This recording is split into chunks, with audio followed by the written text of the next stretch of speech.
আসসালামু আলাইকুম, আরিফা কুকিং ওয়ার্ল্ডে সবাইকে স্বাগতম। আশা করছি সবাই অনেক ভালো আছেন। আজকে তৈরি করে দেখাবো সাবুদানার ডেজার্ট। টেস্টি অ্যান্ড হেলদি একটি ডেজার্ট, সবার অনেক ভালো লাগবে। খুবই সিম্পল তৈরি করতে, খেতে অসাধারণ। সাবুদানার ডেজার্ট তৈরি করার জন্য নিয়েছি হাফ লিটার দুধ।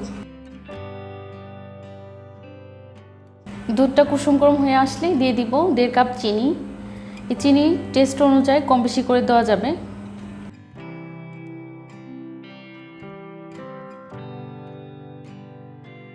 1 টেবিল চামচ কর্নফ্লাওয়ার আর দিয়ে দিচ্ছি হাফ কাপ গুঁড়া দুধ। ফুল ক্রিম গুঁড়া দুধটা ইউজ করার চেষ্টা করবেন, এতে করে টেস্ট অনেক ভালো আসে। সবগুলো উপকরণ এই কুসুম গরম থাকা অবস্থায় ভালো করে মিশিয়ে নিতে হবে, অন্যথায় দলা পেকে যাবে।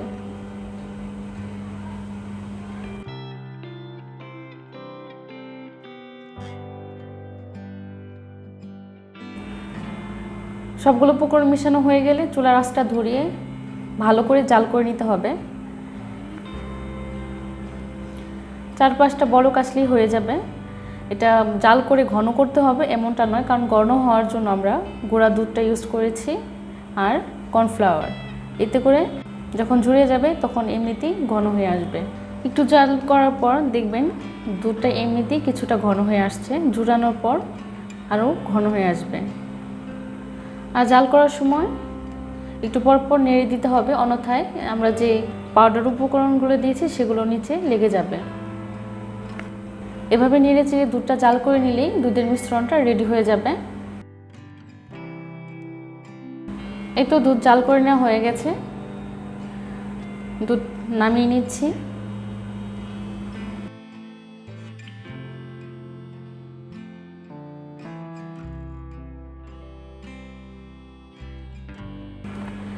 দুধটা নামিয়ে নেওয়ার পর কিছুক্ষণ নেড়েচেড়ে দুধটাকে একটু জুড়িয়ে নিতে হবে। এর মধ্যে আমি একটি পাত্রে বেশ কিছু পানি দিয়েছি। পানিটা বলক আসার পর দিয়ে দিয়েছি সাবুদানা। এখানে 1.5 কাপ সাবুদানা আছে, আপনাদের পছন্দ অনুযায়ী কম বেশি করে দিতে পারেন।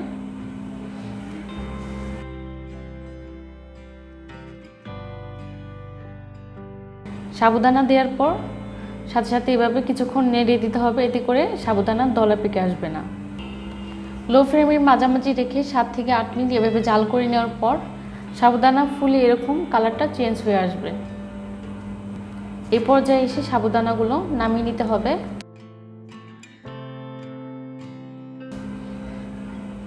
একটি ছাঁকনির মধ্যে এভাবে ছেঁকে পানিটা ঝরিয়ে ফেলতে হবে, আর এর মধ্যে ঠান্ডা পানি দিয়ে ওয়াশ করে নিতে হবে। এতে করে যে সাবুদানার যে আঠালো ভাবটা সেটা দূর হয়ে যাবে আর সাবুদানা খুব ঝরঝরে হয়ে যাবে।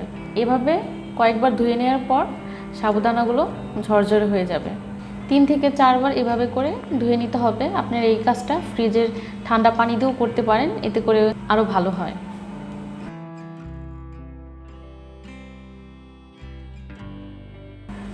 ধুয়ে নেওয়া হয়ে গেলে সাবুদানা সেই দুধের মিশ্রণের মধ্যে দিয়ে দিতে হবে।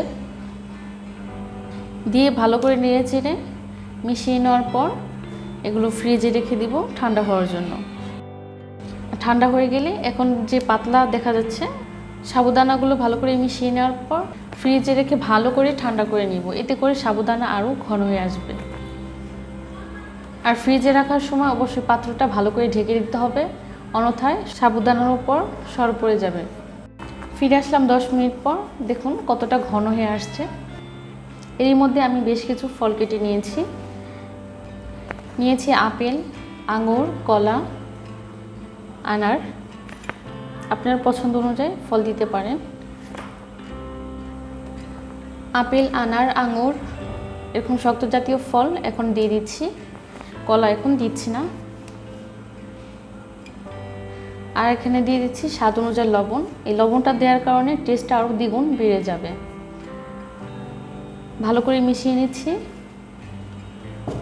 এরকম নরম জাতীয় যে ফলগুলো হয়, কলা, তরমুজ, বাঙ্গি, সেগুলো এ পর্যায়ে এসে দিয়ে দিতে পারেন। এগুলো যদি তখন মিলিয়ে ফ্রিজে রাখেন তাহলে কিন্তু ভালো থাকবে না।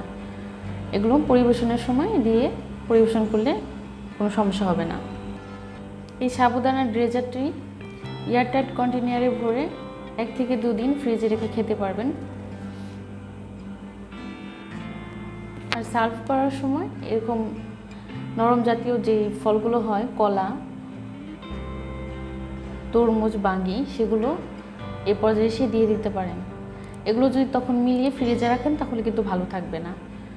এগুলো পরিবেশনের সময় দিয়ে পরিবেশন করলে কোনো সমস্যা হবে না। আর এতে করে দেখতেও খুব সুন্দর লাগবে, খেতেও খুব ভালো লাগবে। এই ডেজার্টটা আপনারা বিশেষ করে রমজানে ইফতার বা সেহরির সময় খেতে পারেন। এতে করে বেশ কিছুক্ষণ সময় পেট ভরা থাকবে। আর সামনে অনেক প্রচণ্ড গরম আসছে, গরমে আপনারা ট্রাই করতে পারেন।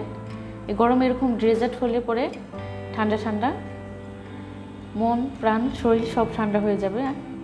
একবার হলো ট্রাই করবেন, খুব ভালো লাগবে। আশা করছি সবার ভালো লাগবে। ভালো লাগলে ফ্রেন্ডস, কলিগদের সাথে শেয়ার করবেন। আর আপনি যদি আমার চ্যানেলে নতুন হন, অবশ্যই আমার চ্যানেলটা সাবস্ক্রাইব করবেন। এতে করে আমার নতুন নতুন ভিডিওগুলো পৌঁছে যাবে সবার আগে আপনার কাছে। আজকের মতো এখানে বিদায় নিচ্ছি। আসসালামু আলাইকুম।